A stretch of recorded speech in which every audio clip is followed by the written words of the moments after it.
Welcome to Issues That Matter. I'm Cynthia Pooler. My guest today is Joseph Meyer, and Joseph is in California, in Oregon, and he is a congressional candidate, and he's here to talk about the migrant crisis. So, Joe, give our listeners some insight as to what's going on in Oregon. Yes, thanks so much for having me.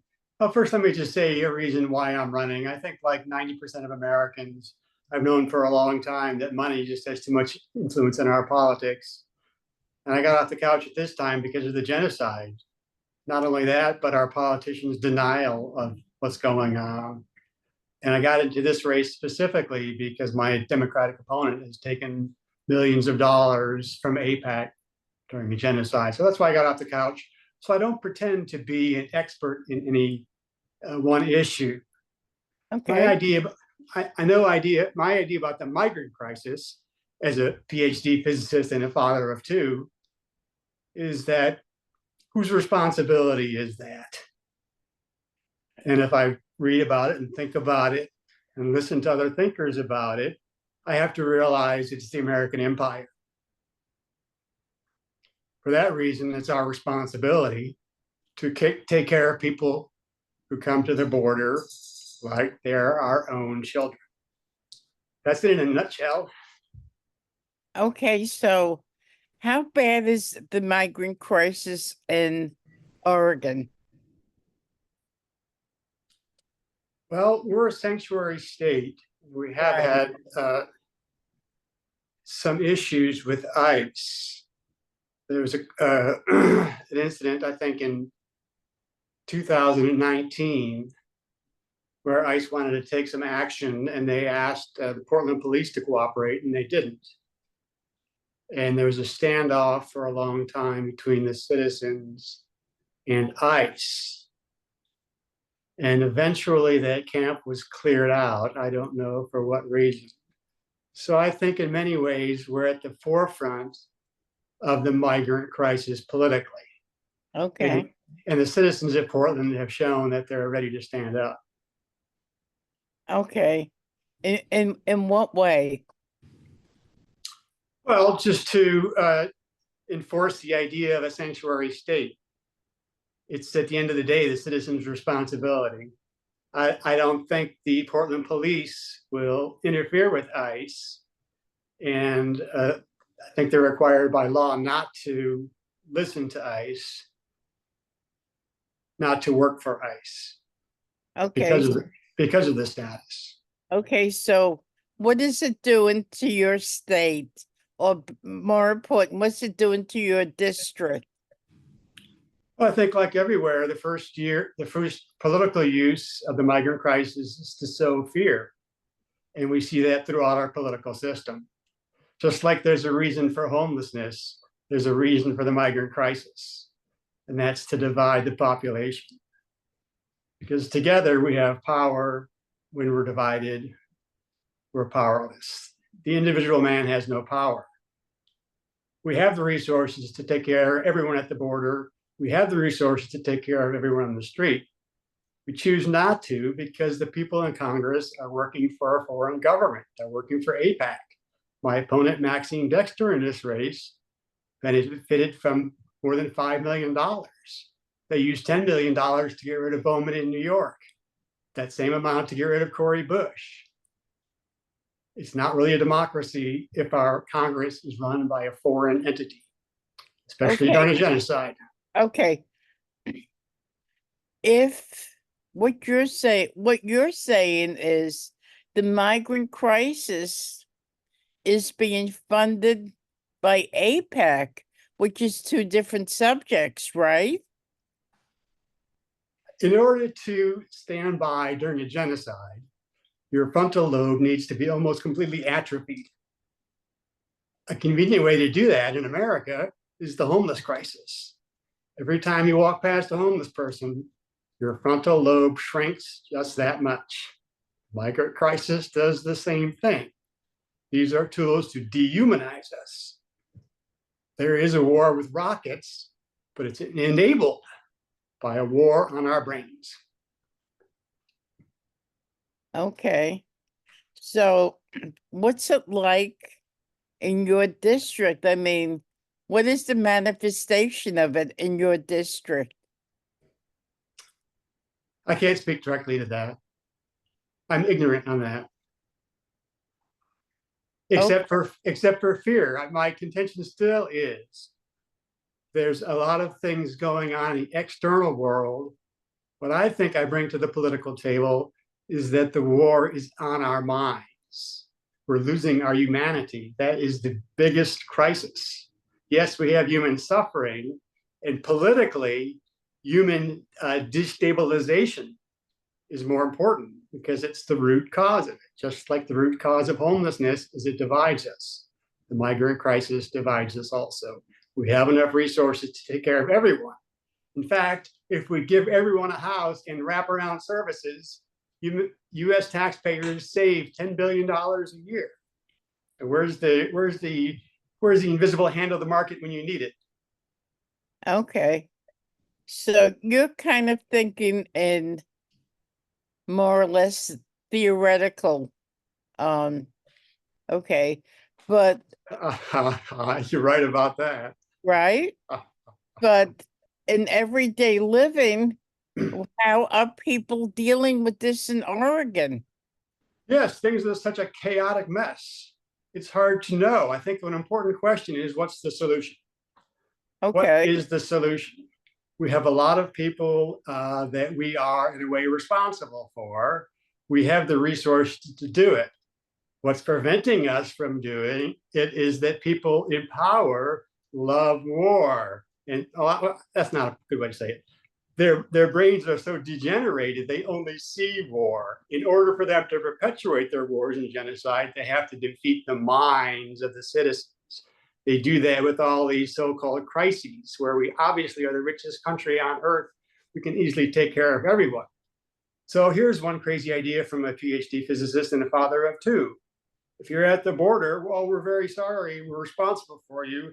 Come here and we're going to give you a piece of this big ag land that we've been subsidizing for 50 years at about $50 billion a year. We're going to give you this corner here, and you're going to have a kibbutz or a cooperative farm, and you will have your own schools and whatever you like there. We'll have these little experiments in democracies with small towns of populations maybe of 1,000 that live like the Amish.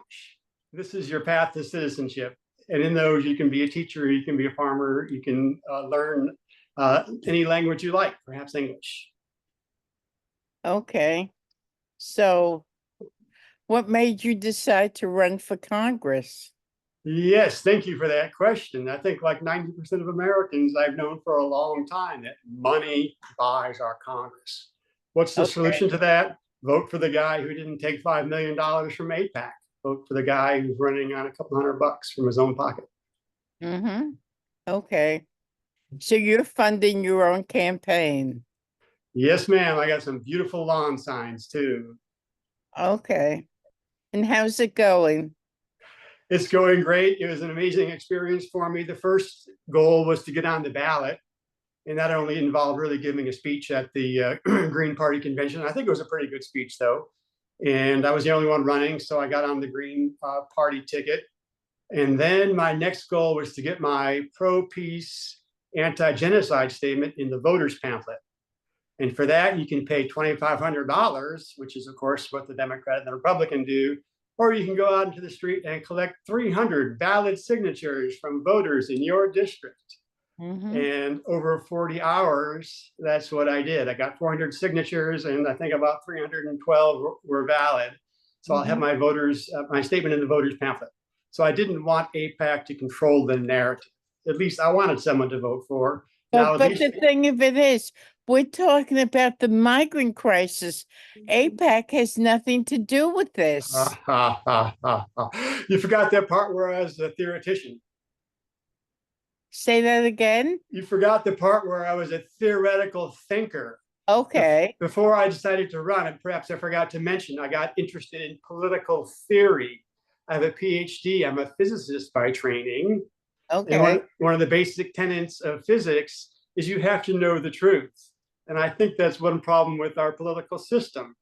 There's a truth, and there's the truth they tell us. This is another way of dividing us. AIPAC wants to divide us because they want to control our Congress.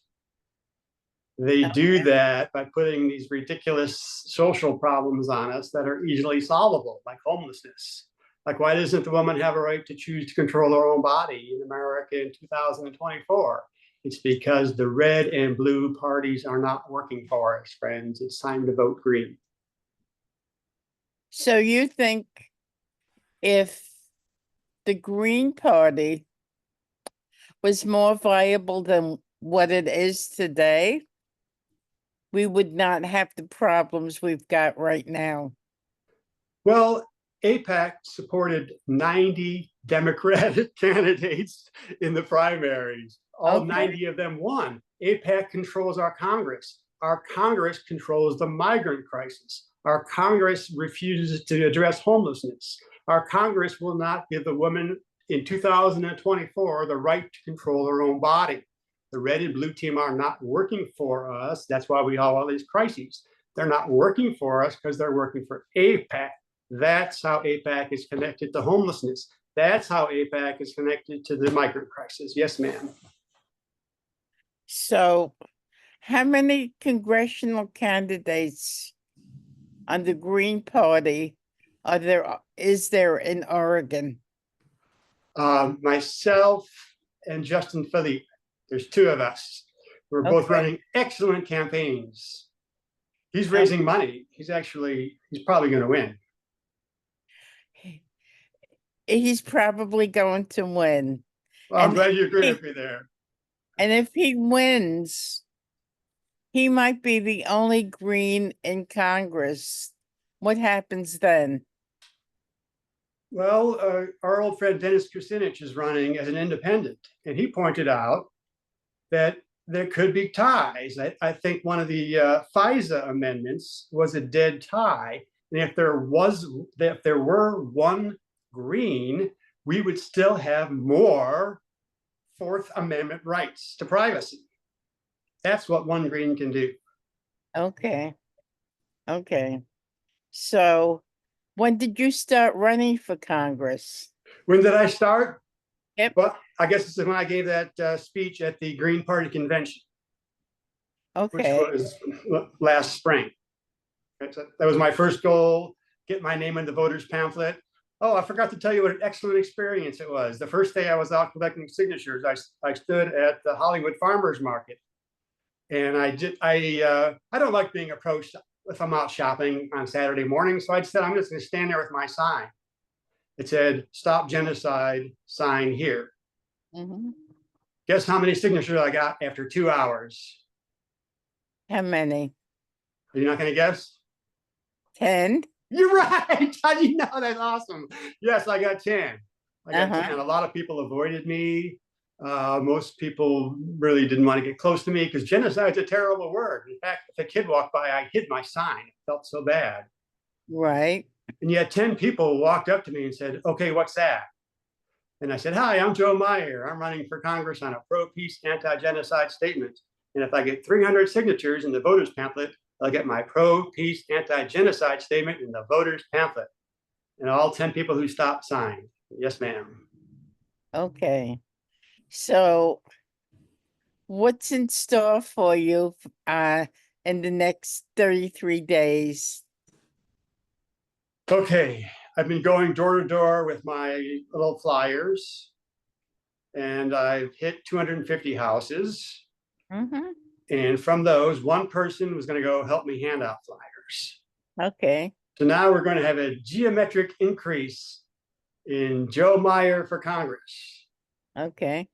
Double my number of voters every day and have the requisite 110,001 votes by election day. Okay. So have you been in contact at all with Jill Stein? I only met her once when she was here in Portland at Portland State.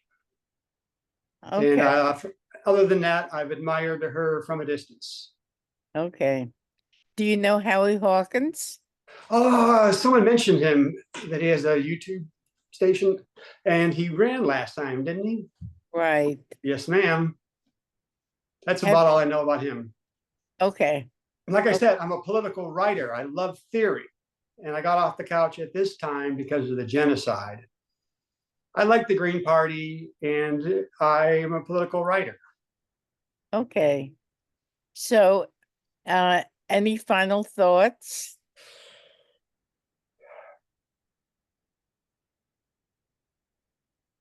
Well, really, just put I don't want to say anything really mean against my opponent, Maxine Dexter. She could be in a way innocent, and yet she would not be where she is without AIPAC money. Shushia Jayapal was the front runner. AIPAC was worried that she'd be critical of Israel, like her sister, who's already in Congress. They stepped into our district, just like they've done all over the country, and they brag about winning every time. It's not a democracy if AIPAC buys our election. Time to vote green. I'm Joe Meyer. Thank you so much, Joe. You've been listening to Joe Meyer, who is running for Congress as a Green in Oregon. I'm Cynthia Pooler. This is Issues That Matter. And if you like this, please subscribe to my YouTube channel. Thanks, Joe. Have a great day. Oh, thanks And for having me. everybody for listening. Bye.